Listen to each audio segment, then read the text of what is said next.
एक बहुत ज़रूरी बात जो मैं आपको यहाँ बताता चलूँ कि इसके चलने के लिए लोड शेडिंग में एक बड़ी ज़रूरी कंडीशन है। वो कंडीशन क्या है? अच्छा, लेट्स सपोज़ अगर आपके पास लोड है सोलर प्लेट्स लगी हुई हैं आपके पास 6 किलोवाट की और आपका लोड है 2 किलोवाट का। अस्सलाम वालेकुम। मेरा नाम है सोबान और आज की एक वीडियो में मैं आपको एक सवाल का जवाब देने वाला हूँ। ये सवाल अक्सर पूछा जाता है कि क्या आपके पास ऐसे इन्वर्टर्स आते हैं जो कि नेट मीटरिंग भी करते हों और वो लाइट के जाने पर मतलब लोड शेडिंग में भी काम कर लें? अच्छा, इसका जवाब है कि यस। अब आजकल 1-2 सालों से ऐसे इन्वर्टर ज़रूर आ रहे हैं जो आपके लोड शेडिंग के दौरान भी चलते हैं और वो नेट मीटरिंग भी कर रहे होते हैं। देखिए, पहले तो ये क्वेश्चन था कि जो ऑन ग्रिड इन्वर्टर्स होते हैं ना वो प्योरली जो है वो आपके ग्रिड की सप्लाई के साथ चल रहे होते हैं। ऐसे इन्वर्टर्स तो ऑब्वियसली आपके नहीं चलेंगे। लेकिन आजकल बिल्कुल मार्केट में ऐसे हाइब्रिड इन्वर्टर्स आ चुके हैं तकरीबन 1-2 सालों से, जिनमें ये कैपेबिलिटी है कि वो उनके पास अगर आपके पास लोड शेडिंग भी हो जाती है और आपकी एक तरफ नेट मीटरिंग भी ऑन होती है तो फिर भी वो काम करते हैं दिन के टाइम सोलर से। अच्छा, मैं अब आपको कुछ मॉडल्स बता देता हूँ कि ये वाले मॉडल्स ऐसे हैं जो कि हाइब्रिड इन्वर्टर्स के 5 किलोवाट, 6 किलोवाट और तकरीबन 11 किलोवाट के कुछ ऐसे मॉडल्स हैं जो आपके हाइब्रिड इन्वर्टर्स बैटरी के बगैर भी चल जाते हैं। वैसे तो विदाउट बैटरी चलने वाले हाइब्रिड बहुत ही कम इन्वर्टर्स होते हैं, लेकिन मैं अब आपको कुछ ऐसे मॉडल्स बता देता हूँ जो कि आपके बैटरीज के बगैर भी चल जाएंगे।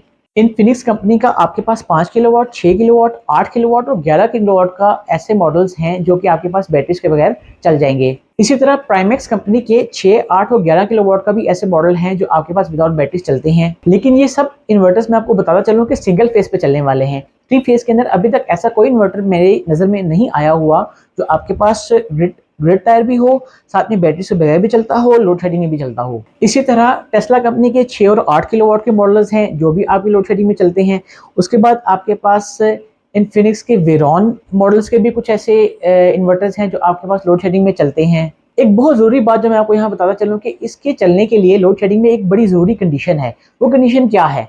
अच्छा, लेट्स सपोज़ अगर आपके पास लोड है सोलर प्लेट्स लगी हुई हैं आपके पास 6 किलोवाट की और आपका लोड है 2 किलोवाट का।